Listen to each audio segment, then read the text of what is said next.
सभी प्रभु प्रेमियों को मेरा सादर जय श्याराम। इस वीडियो में हम बात करेंगे उत्पन्ना एकादशी। मार्गशीर्ष कृष्ण पक्ष अगहन के महीने में कृष्ण पक्ष में पड़ने वाली एकादशी तिथि को उत्पन्ना एकादशी कहते हैं। तो उत्पन्ना एकादशी का व्रत कब रखा जाए, 15 नवंबर को या 16 नवंबर को? तो देखिएगा, उदया तिथि के अनुसार हमें पूर्ण एकादशी 15 नवंबर को प्राप्त हो रही है, इसलिए किसी कंफ्यूजन में ना रहें और एकादशी का व्रत 15 नवंबर को ही रखें। अब हम व्रत रखें तो सुबह जल्दी से ब्रह्म मुहूर्त में जागें। जागने के बाद में स्नान करें। स्नान करने के बाद में आप सुंदर हो सके तो पीले वस्त्र ही पहने। अगर पीले नहीं है तो सफेद भी चल सकते हैं, लेकिन इस दिन भूल करके काले या नीले वस्त्र ना पहने तो पीले वस्त्र धारण करें। पीले वस्त्र धारण करने के बाद में सर्वप्रथम आप कच्चा दूध लें और कच्चा दूध तुलसी मैया को अर्पित करें। इसके बाद में तुलसी मैया का पूजन करें, दीपक जला के दीप से आरती करें और इसके बाद में फिर आप अपने मंदिर में जाएं, सुंदर चौकी लगाएं।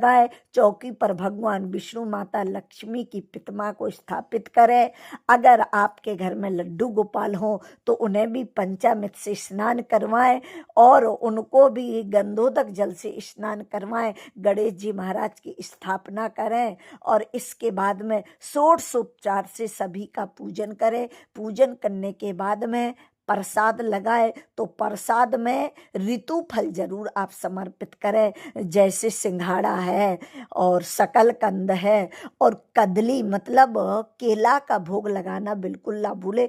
एकादशी के दिन भगवान विष्णु को केले का भोग जरूर लगाएं, लेकिन ध्यान रखें केले का भोग लगाना है पर एकादशी के व्रत में केला भूल से भी मत खाना, पाप लगता है।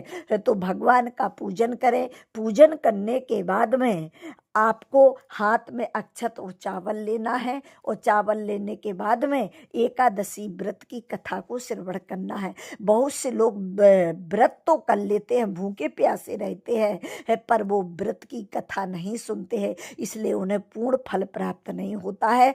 तो आप व्रत की कथा जरूर सुने, क्योंकि यह उत्पन्ना एकादशी हमारे जन्म जन्मांतर के पापों को नष्ट करने वाली है।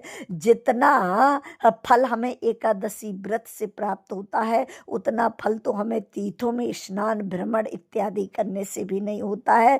तो एकादशी के व्रत समस्त वैष्णव जनों को रखना चाहिए। तो एकादशी व्रत की कथा इस प्रकार है। भगवान कृष्ण ने युधिष्ठिर से कहा कि सतयुग में एक मुर नाम का असुर था, जिसने बड़ा आतंक मचा रखा था, बड़ा ही बलशाली पराक्रमशाली था। उसने देवताओं की नाक में दम कर रखी थी। उसने देवताओं को परास्त कर दिया युद्ध में। देवता बेचारे अपने प्राण बचा करके भागे। उसके आतंक से भयभीत होकर के देवता ब्रह्मा जी के पास गए, शिव जी के पास गए, उन्हें अपनी व्यथा सुनाई भगवान शिव ने। और ब्रह्मा जी ने कहा कि जो जगत के पालनहार भगवान विष्णु हैं, जगत के जो रक्षक हैं, दुखियों का दुख दूर करने वाले भगवान विष्णु हैं, उनकी शरण में जाइए, वही आपकी रक्षा करेंगे।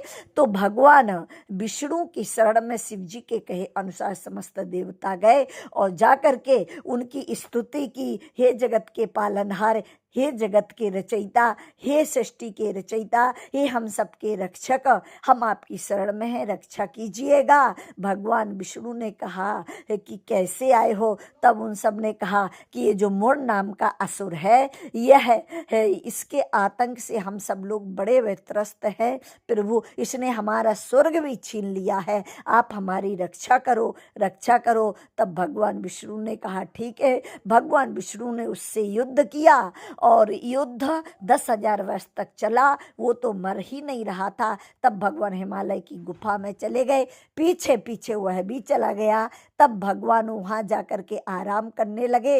ये भगवान को मानने के लिए आगे बढ़ा। तभी भगवान के अंग से एक दिव्य कन्या प्रकट हुई और ये वही कन्या है। कौन? उत्पन्ना एकादशी। भगवान ने इसका नाम रखा उत्पन्ना एकादशी, क्योंकि तुम एकादशी के दिन उत्पन्न हुई हूँ, तुम्हारा जन्म हुआ है, तुम्हारा जो भी पूजन अर्चन बंदन करेगा, व्रत करेगा, उसके समस्त पाप नष्ट हो जाएंगे। ऐसा वरदान भगवान ने उत्पन्ना एकादशी को दिया। तो उत्पन्ना एकादशी की कथा इस प्रकार है। उत्पन्ना एकादशी ने उस मुर नाम के असुर का वध किया और तब से सभी एकादशी व्रत करने लगे हैं। तो ये थी एकादशी व्रत की कथा। बोलिए विष्णु भगवान की जय।